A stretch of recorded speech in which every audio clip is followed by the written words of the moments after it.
On Wednesday nights, we're doing this series, Why We Believe What We Believe, in which we're going through and teaching each one of All People's Church's doctrinal belief statements.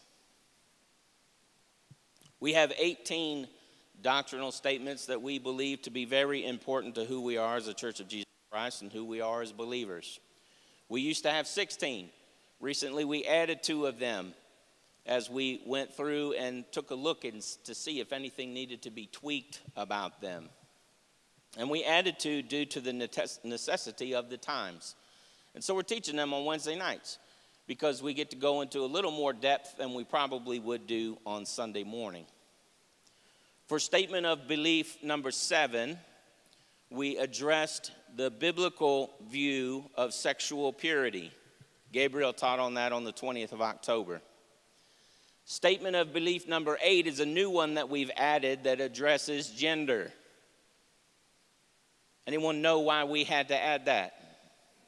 Okay, just checking.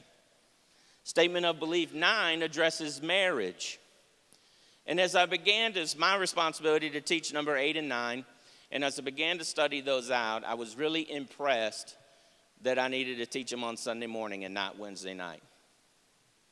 Because let's be honest, there's a lot of y'all in the room right now that should be here on Wednesday nights, but you're not. Oh, I'm sorry. I'm meddling now. But I don't have to tell you about the direction our culture is headed in. It's self-evident. I need to start with a joke, don't I? Okay. So a grandmother was walking along the beach with her 4-year-old, enjoying the summer day. And all of a sudden, out of nowhere, a wave came in and swept the 4-year-old out to sea. And she immediately cried out to God, "God, save my grandson. He's my only grandchild. This will tear the family apart. You must save my grandson." And as soon as those words left her mouth, another wave came back in, and the 4-year-old boy was back on the sand beside her. And she looked up at heaven and said, "He had a hat."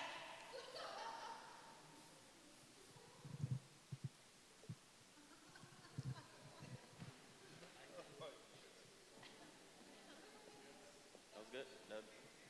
No? All right, all the thumbs up. Let me see them. Some people still processing. All right, I'll ask you next week. Good grief, rough crowd this morning. Hallelujah.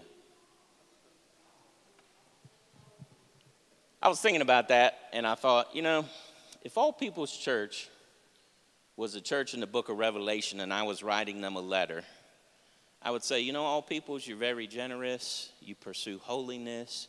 You worship my name with vigor. But this one thing I have against you. You don't pick up quickly on my jokes. Yes, you do. All right. Did she get the hat? Praise God. Okay. Due to the prevalence of the culture's viewpoint, I just feel like this stuff needs to be addressed on Sunday morning. Okay? And over the next several weeks, however long that's going to take, I'm going to be speaking on these topics of gender and marriage. I'm going to overlap a little bit with what Gabriel taught on sexual purity because all of these things are intertwined together. And overall, I'm calling the series, the umbrella over all of this is called Holy Sexuality. I didn't coin that phrase. It comes from one of the theologians that I was studying on this topic, but I'm in agreement with him as to why he developed it, and I really like it, so I stole it. So you can laugh at that. It's okay. But holy sexuality speaks to God's vision for our sexuality. God has a standard for every person on the planet. It's called holy sexuality.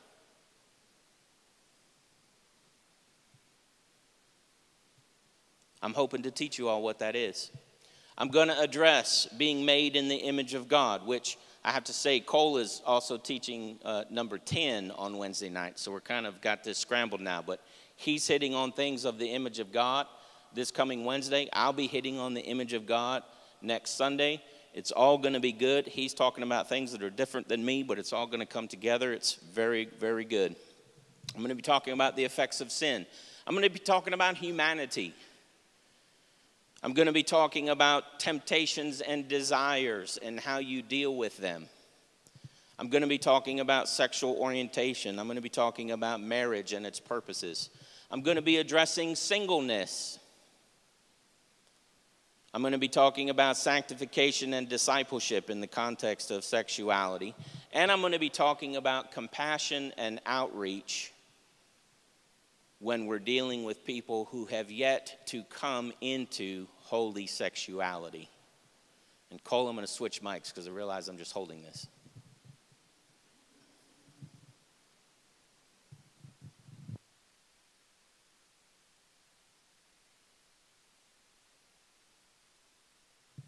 I'll go back to this. It's fine. Okay. I could tell you from the beginning that this series is probably not going to be what most of you expect. As we're fond of doing here at APC, we're going to bring the truth of God's word to bear on these topics and have nice, light conversations about them in an uncompromising way.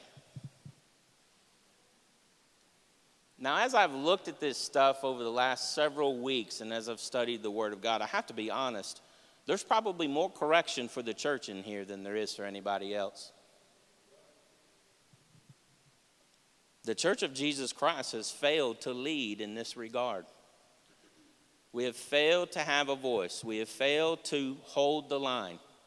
We have failed to act and speak appropriately in regard to a lot of things concerning sexuality and where our culture is right now. We've failed to have accountability in this area.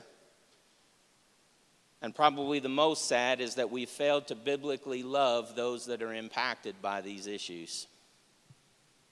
And so I hope that we will be a church that's an example of how to do it rightly. Amen? All right, so prepare to be challenged. Now, as we teach the series on why we believe what we believe, we have the church stand together and recite our statement of beliefs. If you're not a member of All People's Church, number one, ask God if this is where your field should be. And number two, you don't have to recite this if you don't want to. But if you are a member of All People's Church, please stand with us as we recite these statement of beliefs together. We're going to start with number 7, even though it was already taught, but let's read together. Ready? We believe that sexual purity is a necessary expression for all of God's children, and that it requires abstinence from adultery, fornication, incest, homosexuality, and other sexual relationships or practices forbidden by Scripture. The references for that are Hebrews 13, chapter 13, verse 4, 1 Corinthians 6, verse 18, and Leviticus chapter 18, verses 1 through 30. Okay, number 8. Let's have number 8 all together. We believe that God created humankind, male and female, and these two distinct complementary genders together reflect the image and nature of God. We get that from Genesis chapter 1, verse 27, and 1 Corinthians chapter 11, verses 11 and 12. And lastly, number 9, we believe that marriage is the uniting of one man to one woman in covenant commitment for a lifetime and is a sacred institution established by God. The reference is Matthew chapter 19, verses 4 through 6. Now let's pray. Father God, we come to you today as a body of your children to talk and meditate on issues that speak to the very core of who we are and who you designed all of us to be. I pray, Lord God, that by the power of your Holy Spirit, that everyone who hears the sound of my voice during this series, whether it's in person or by recording, would have their heart and mind enlightened by your truth. Let your truth penetrate our hearts. And I ask, Lord, that you would break off the bondage of the enemy in every life, whether we're a person who struggles with these issues or whether we're a saint with prejudice and bias in our hearts. Set us all free, God. Convict us of our pride and our behavior and of our sin. Set us free by your Spirit and help us to walk in a new capacity of wisdom and compassion for ourselves and for those around us. And most of all, Lord, let us bring honor to your name and to your design and to your holy plan for sexuality and gender and identity. In the mighty and matchless name above every name, Jesus Christ. Amen. Okay, thank you. You may be seated.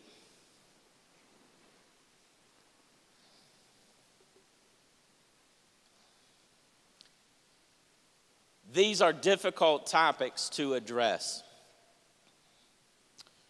There is no doubt that fewer things cause us to react so provocatively as these subjects. And for a long time, the church has shied away from them because of that.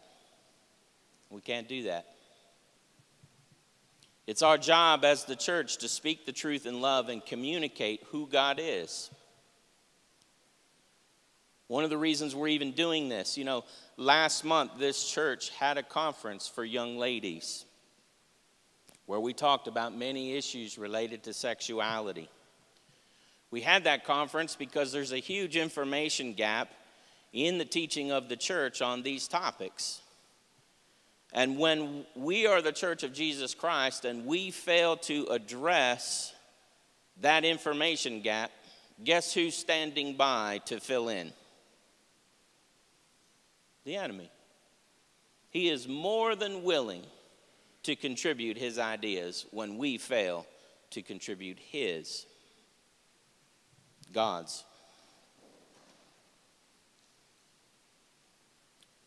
And more importantly, there are people in our pews and there are people in our lives who struggle with issues in this area. And they're being beaten to death by the enemy, and they've not been able to turn to the church for answers because nobody's wanted to talk about it. And when we do talk about it, what do we say? Hey, don't do this, and don't do that, and don't do the other thing. That's not helpful.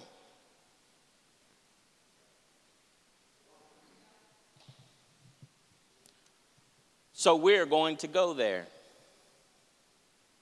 Now, what's my goal with teaching this series? My goal is to teach us the biblical perspective and how to think biblically on these issues, and to show us how to act with moral clarity and with compassion about them.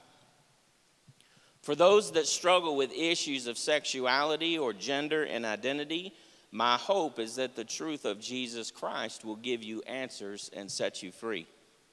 For those of us that don't struggle, I hope that we learn how to love the people who are struggling with biblical love. Biblical love is not the love of the world. The world does not know what biblical love is. If they did, they wouldn't be in the world. They would be in the kingdom.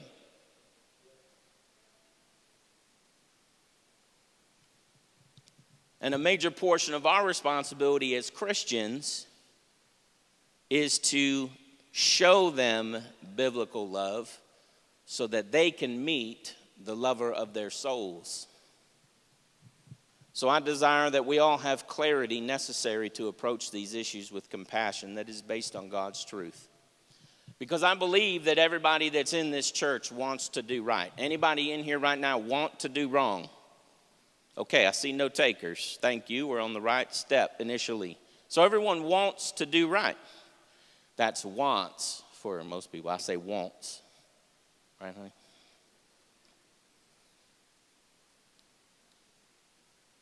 But if we want to do right, but our thinking isn't right, we won't do right. We'll do wrong. So I want us to have right thinking. To do this, to handle this topic appropriately, we need both wisdom and compassion.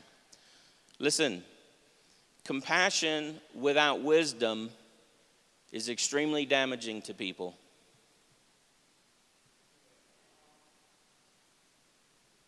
It's extremely damaging to people. You can be reckless with compassion. You know, I know we sing reckless love. Let Jesus love recklessly. You use some wisdom. He knows how to do it. I'm sorry. Did I kick an idol there for anybody? My bad. And wisdom without compassion can be very damaging to people. The Pharisees had a ton of wisdom, didn't they? But they didn't have any compassion. And they damaged people. So we need both of them together. When they exist together, we'll be operating in true godly wisdom. Amen? Everybody want to operate in godly wisdom? Okay. All right. At the same time, our society is advocating that we have to ignore truth in order to accept what's relevant. There's a problem with doing that, though. One of my favorite coffee mugs that's out there right now for sale says, "I'd agree with you, but then we'd both be wrong." Gosh, that is a great mug. The point is, we can't ignore truth in order to accept what's relevant. If we want to be correct and we want our practices to be correct, then those practices have to be born out of correct truth. You can't separate truth from practice or practice from truth. They go together. Now, when it comes to correct truth, we're, of course, talking about the Bible and what the Bible teaches is true. There's no other standard for truth. Sorry. There's no other standard for truth. And this correct truth is not just knowing what we're not allowed to do. We've only gone around explaining to people what they're not supposed to do. If you want someone to live an abundant Christian life, it takes more than just avoiding sin.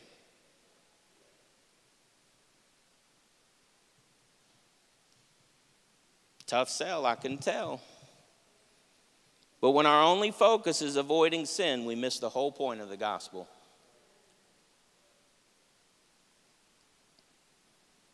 We have to be more than people who avoid sin. So I anticipate I'm going to be spending way more time talking about what we're supposed to be doing than what we're not supposed to be doing. This is essentially a series on the theology of sexuality, and I hope it helps us all to live fuller lives, because a theology of holy sexuality is for every person in this room. Old and young, male, female, married, single, man, woman, adult, child. It's for everybody. Everybody excited? Okay, 4 people. That's amazing. All right, let's proceed. I want to begin by telling you the story of David Wheeler. He was a missionary from the Middle East. Listen closely. A persistent beep went off every few minutes next to his head. It was muffled at first, but gradually became more annoying. His thought was, what's that sound? His body was sluggish. He tried moving his arms to his face, but he couldn't. A mental fog made it extremely difficult to bring his fragmented thoughts into coherence.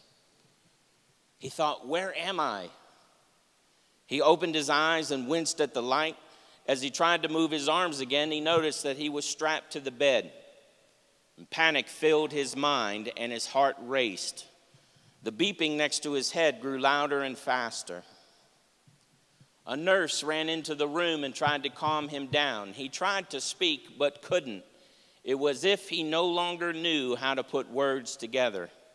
All that came out of his mouth were moans.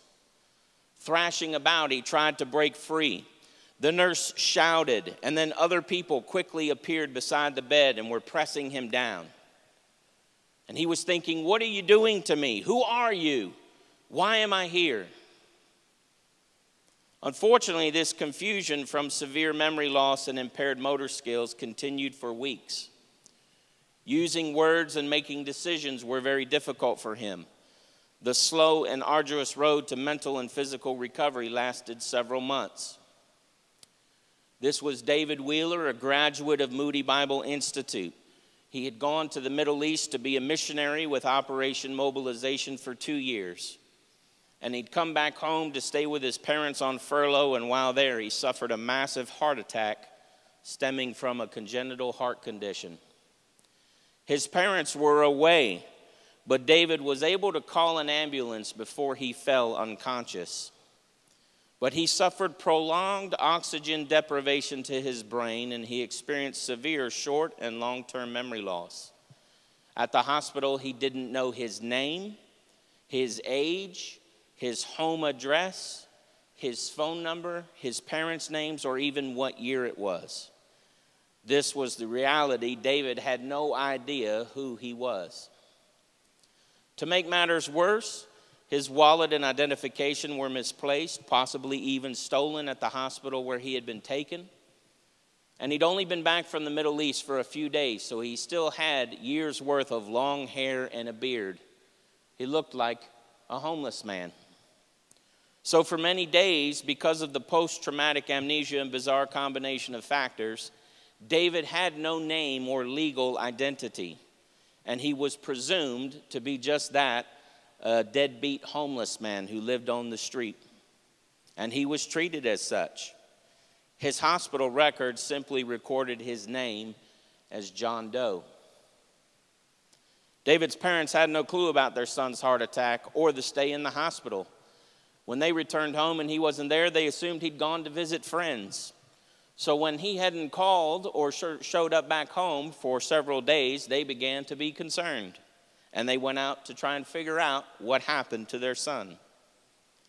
David didn't know who he was, and without a true identity, he was lost and essentially non-existent.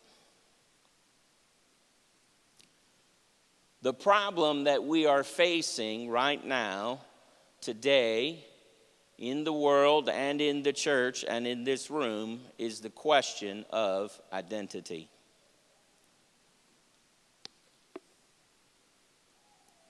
Who are we? Who am I?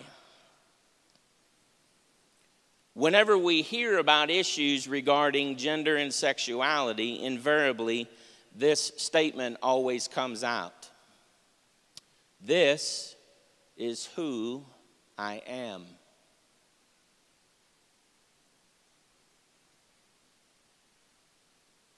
There's a gay activist named Matthew Vines. In 2014, he wrote a book called God and the Gay Christian, the Biblical Case in Support of Same-Sex Relationships. This is what he said in that book. Sexual attraction is simply part of who you are. And as humans, our sexuality is a core part of who we are. Now, in making these statements, what Mr. Vines has done is what a lot of society and culture have done. They have subtly shifted the conversation and distorted the biblical view of personhood. How? By shifting what we do to who we are.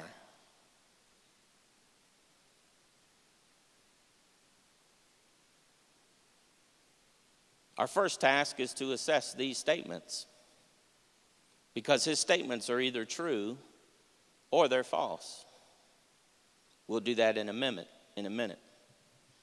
But these statements demonstrate for us what the world is doing at large on a mass scale through every medium available to their disposal. No other issue that we face as human beings has been so closely tied to our identity as that of sexuality. And by taking what we do and framing it as who we are, Mr. Vines and company are trying to reframe identity. His statements are false, and I'm going to prove it to you right now. When someone is a thief, what name do we call them? A thief. Yeah. It's elementary. See how easy it is to unravel this? When someone is a thief, we call them a thief. Let me ask you a question. Is that who they are, or is it what they do? It's what they do. They were not born a thief. Thievery is learned behavior, and it can be unlearned.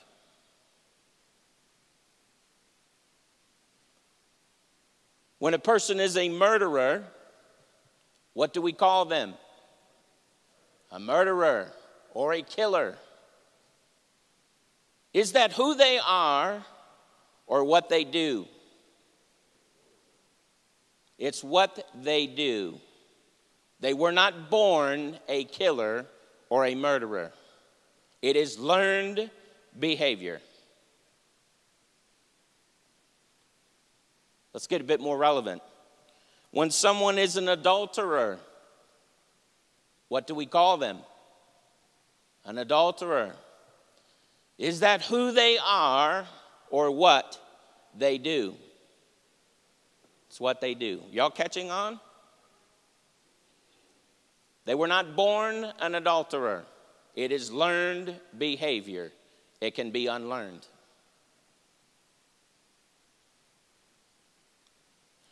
When someone has same-sex attractions, is that who they are or what they do or how they are? It's what they do or how they are. Sexual attraction is not part of who you are. Sexuality is not a core part of who you are. It's what you do. Might be how you are, but it's not who you are. So how did we get here as a society? Because this is how everything is framed. This is who I am. How did we get here? How did we get to a place where sexuality became identity? Well, in order to understand more fully, we have to go back in history. Because the question, who am I, is a question that's been asked since the beginning. A lot of people that struggle with it nowadays feel sometimes as if they're the only ones to have ever asked that question. They're not. At some point, each of us has probably asked that question. Who am I? Some people live their whole lives trying to find an answer to that question. Who am I? Some people do everything they can do to fill in that blank or that answer. Some people base their who am I off of their family and their friends. Some people base their who am I off of their skin color or their culture. Ooh. Some people base their who am I off of their sports or their hobbies or their work. Some people base their who am I based off the fact that they're a mother or a father. And yes, some people base it off of their sexuality. My question for all of us is, do any of those things describe who we are, or do they just describe what we do or how we are? They describe what we do or how we are. It almost seems silly when you lay it out like that you would base your identity off activities. But it's very important that people understand who they are, because who you see yourself as drives all your decisions and everything that you do.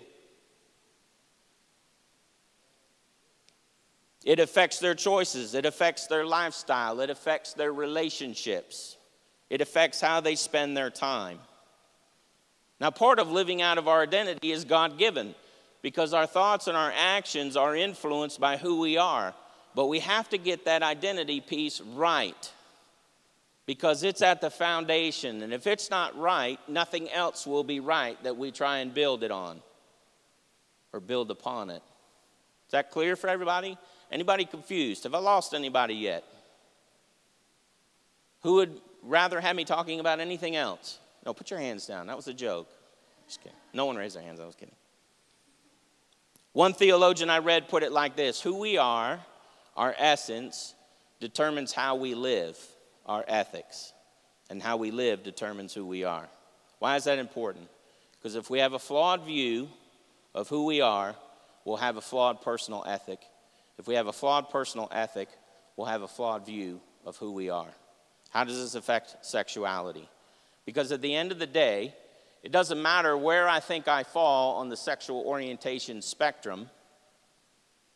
If I come into belief that that is who I am, I'm going to start living out of that perspective. I'm going to start doing everything and patterning my life after what the world has told me that spectrum does. And that's not who I am. Now, follow me on this. Let's say, for the sake of example, that I'm a homosexual. I've come into agreement that that is who I am. Okay? I've come into agreement that that's who I am. And then someone from the church comes along and tells me that's wrong. What do I hear? What do I hear? I hear that I am wrong. I hear that my identity is wrong. I hear that what I have placed my value in is of less value than what you place your value in. What I hear ultimately is I'm worthless.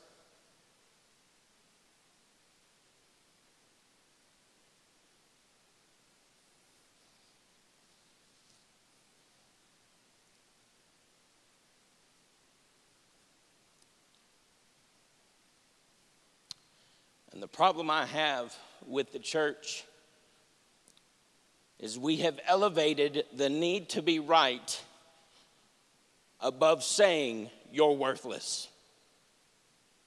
And we've called that good and justified. That is not justified. The Lord Jesus would never stand in front of anyone and call them worthless. Now, the fact that my perspective might be wrong in our theology of Bible has nothing to do with it at this point. That's irrelevant. But if I ever hope to get to that and help people with that, I can't start with the statement, hey, you're worthless. Because you're not going to give me the time of day. Anyone want to have a conversation with anyone who says, hey, I just want you to know you're worthless before we start talking about anything else? Not going to get very far, are you?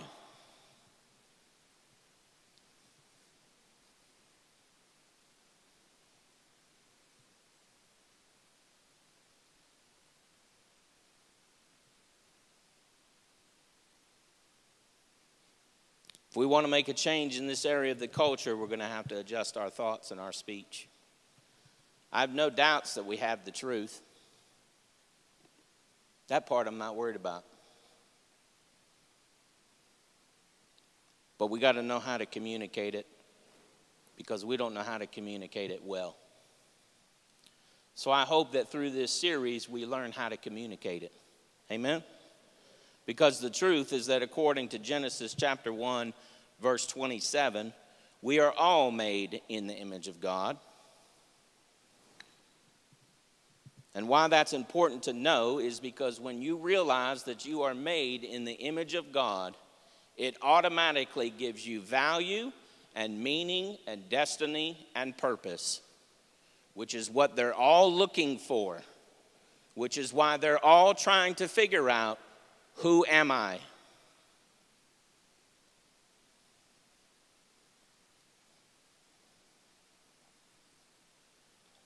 I have good news. You don't have to look for it. It's already been given to you. What you have to do is understand what's already there. And the only part that needs discovery is how God is going to use that value for his kingdom. Because you already carry it.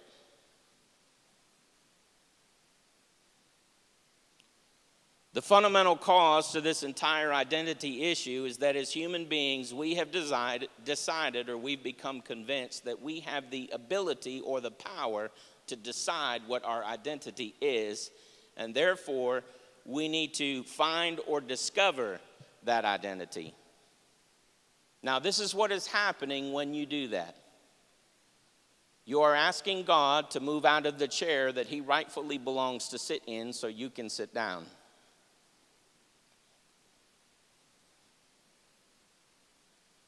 That's what's happening. Now, of course, they don't know that's what they're doing, but that's what they're doing. Who else wanted to put his chair above God's chair? Right. Nothing has changed. I tell you the truth. Here's the truth. Your identity has been given to you by God. He is the creator. We are the creation. Your identity has been given to you by God. What we see taking place in society is men and women choosing to reject that God-given identity, take the place of God in their own lives, and then demand that everyone else around them recognize the decision that they themselves have made. It's an overthrow of God. So how does this happen? How are people misled? How did this perspective of what I do and what I feel become who I am? Well, this is where we go back in history. Prior to the mid-1800s, sexuality was always thought of as behavior. It was never thought of as identity. Can I help you? There didn't even exist a word to describe people as a certain sexual thing in terms of identity. Homosexual, the word homosexual did not exist. When you go and look at the King James Bible, the word homosexual doesn't exist in it. What the Bible used to talk about this kind of stuff was like immorality, fornication, things like that. Fornication in Hebrew is zana, and it primarily means to commit adultery or to commit idolatry. Actions, not identity. Actions, not identity. In the mid-1800s, it was the studies of psychology and philosophy that coined new phrases. You may have heard of this gentleman named Sigmund Freud. Him and his contemporaries were the first ones to categorize people according to sexual attraction. They were the ones that came up with the terms heterosexual, homosexual. They were the ones that took it mainstream and began to use it to categorize humanity, and from there, it took off.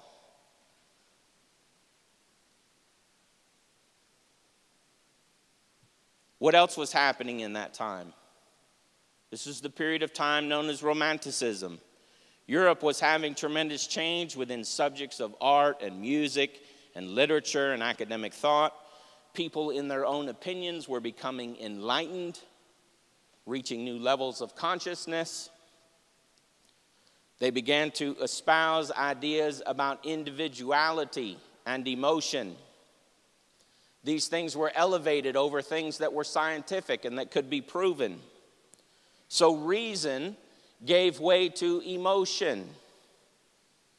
Now, this is important to understand because this gives you perspective on how we got here. A key element of Romanticism is that humans are inherently good. In other words, humans don't need anything from outside themselves to be good people. And if humans are inherently good, then their emotions must be inherently good. And when they say emotions, they don't mean just how we feel. They mean how we feel, the affections we have, what desires we have. All of those things are wrapped up in the idea of emotion. So because humans are good, their emotions are good, so anything that they do out of those emotions and desires and attractions must also be good. Is that true? let's put it to a test. Rage is an emotion. Rage must therefore be inherently good if humans are inherently good. Have any of you ever been on the receiving end of rage? A few people. For those of you who have your hands raised, in what you were feeling as you were receiving that rage from another person, did you go, wow, this person is obviously a good person? What? Wait, what? That wasn't your experience? But emotions are inherently good because people are inherently good. It's nonsense. Silly.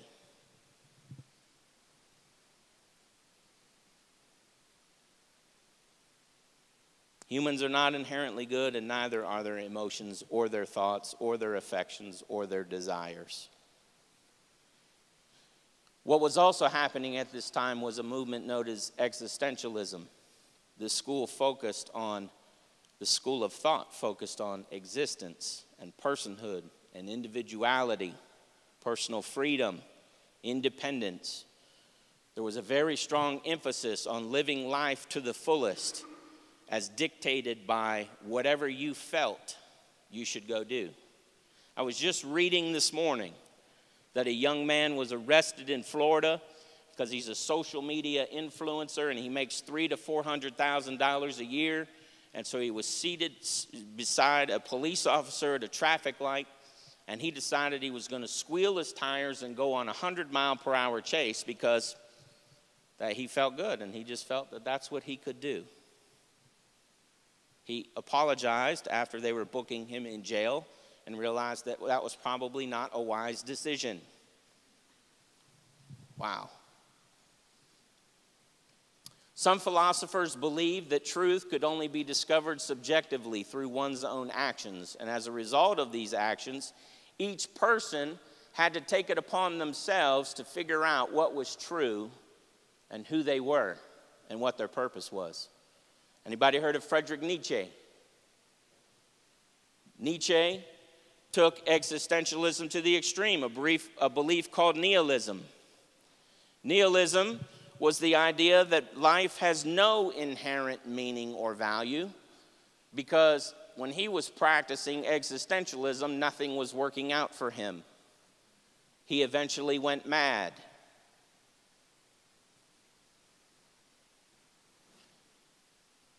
He preached, if I can use that word, that individual people must be free of any of the moral constraints that society tries to put on them, especially religion, especially Christianity. He stood up and famously declared that he had discovered that God was dead. And so he espoused that people had to create themselves in their own image. As I said, he had a nervous breakdown and went crazy. Now, I know all that was boring, but let's recap because it sets the stage. Psychology and philosophy in the mid-1800s begins to use words to describe behavior as identity. This is coupled with a time in history when man began to believe they were enlightened or achieving a greater realm of conscious thought. This is coupled with a revolution in the arts and the humanities that leads man to philosophies that man is a master of himself and that it's his job to determine for himself what he is and what his purpose is. You can see how this caused mankind to circle the drain at that time. And it was in this environment that sexuality as identity began to spring to life. And here we are. And because man was now free to decide their own morals and their own meaning in life, some of the only things that were left that man could rely on was their own desires. Because that was something tangible that they felt. So that had to be real. So let me live out of that. See, what had happened is there was no compass left. They had extrapolated God from the conversation. There was no foundation. There was nothing with which to base anything on. All they had was themselves, what they felt, what they saw around them. Some people base their existence out of nature, some out of the universe, some out of themselves.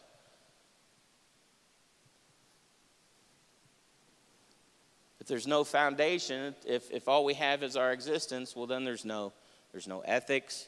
There's nothing we can grab onto to keep ourselves stable. The only place we're left with is our experience.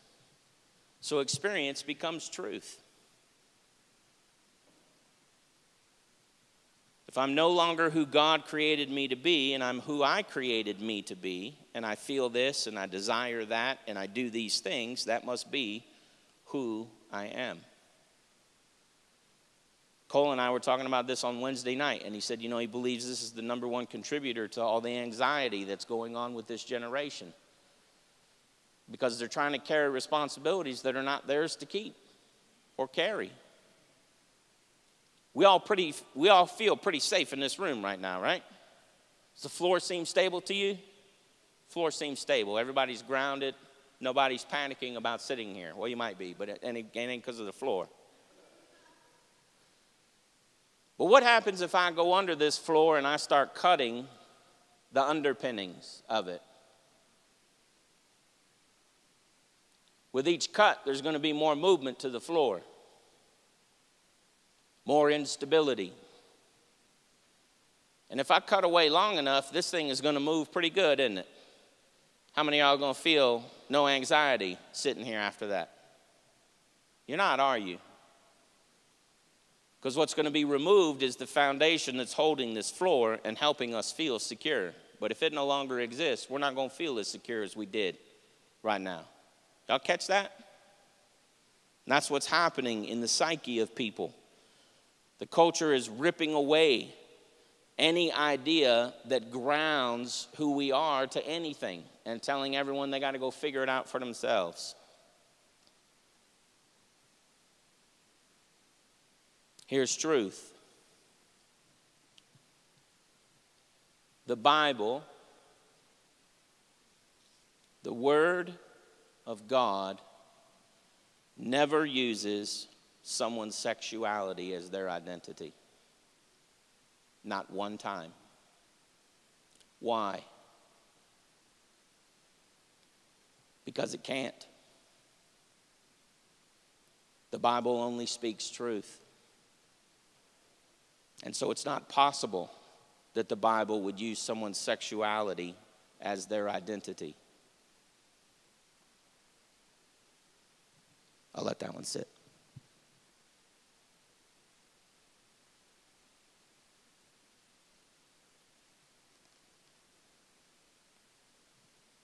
When it comes to your identity, you're not a heterosexual or a homosexual or in any other descriptor of sexual, because that's not part of who you are. It might be what you do. It might be how you are, but it's not who you are. I can see people are struggling with it.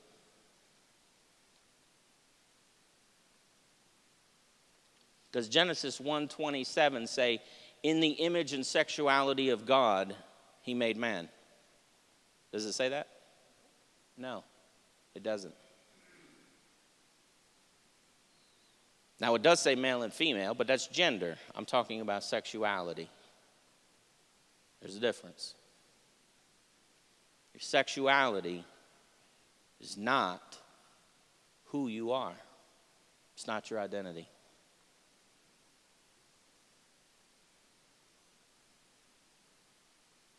The idea that your sexuality is who you are and that it is your identity didn't come from God. If it didn't come from God, who did it come from?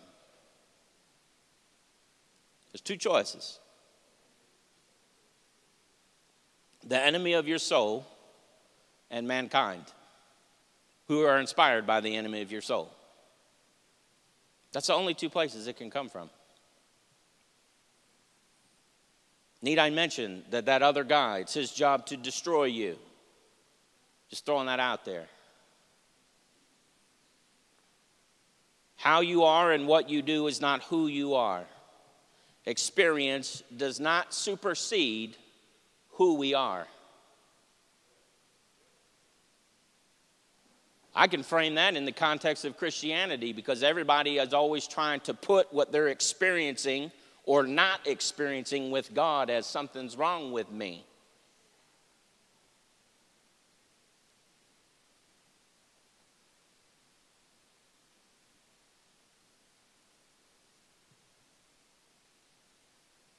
In order to understand who we are, in order to understand our identity, we have to turn to what God says because he made us. Now let's answer the question, who am I? Well, in order to answer that, you have to start with God. This is where we have an advantage over the world and all the secular researchers and philosophers. If I don't believe there's a God, then there's no starting point. You're lost. If you don't believe there's a God, then you got to come up with a starting point, whether that's yourself or nature or the environment or whatever. Those are your options, but you got to pick one, and then you got to try and make one of those options work. You got to start from somewhere and follow a rabbit trail and hope it leads to answers, which it might be another trail or it might be a dead end that it leads you to. But when I believe in God, and when I believe that he knows all things and is all things, then all I have to do is start with him. Those other people, and I don't want to condemn them as evil because they just are trying to figure it out. Their minds are darkened, just like every one of our minds were darkened before we received the light of the gospel. All they have is their questions, and they go looking for answers, and they end up with more questions. A lot of times the answers that they come up with leave them empty. But when we start with God, we have some of the same questions, but we get real answers. We get real truth. Who am I? Who are you? Who are we? The answer begins with God. So the question is not really who am I, but it's do we really know who we are from God's perspective? Do we really know who we are from God's perspective?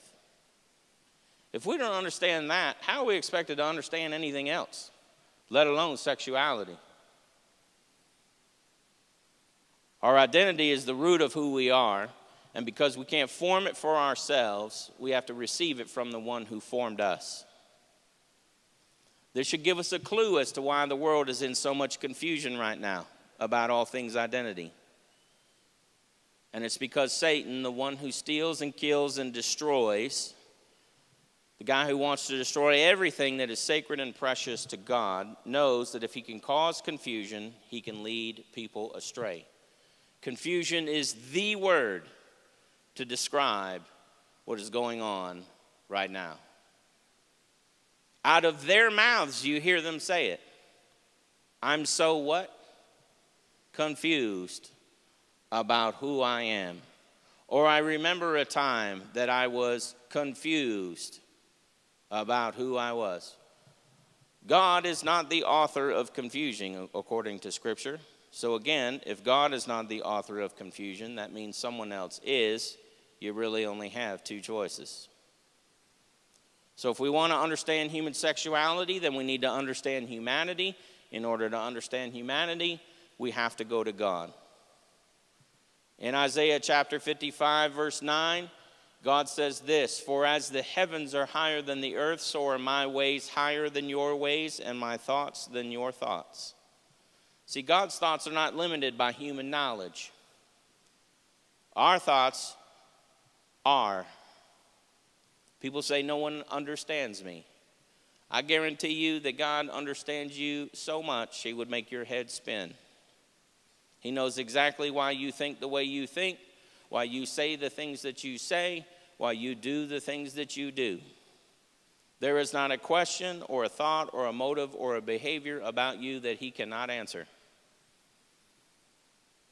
So if it's impossible for us to know ourselves that way, then we got to go to the one who has the answers about us.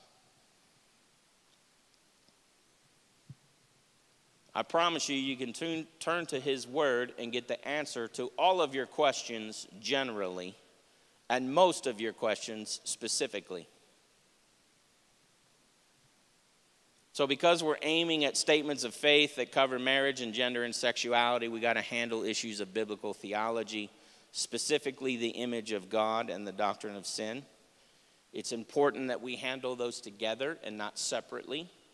If we handle them separately, it's too easy to fall into false teaching. If you teach on the image of God, that we're made in his image, but you leave out the part about the fall of man, then you lead to something like universalism, where everybody makes it. Everybody doesn't make it. Sorry. And if you teach the doctrine of sin without the image of God, then you lead to moralistic legalism.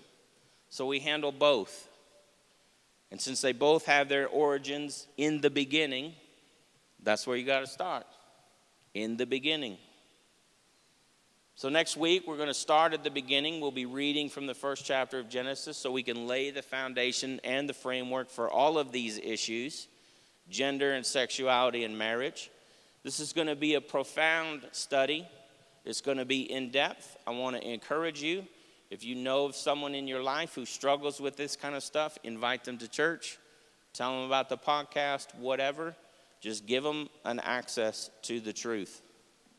Because I believe that the Lord wants to set people free.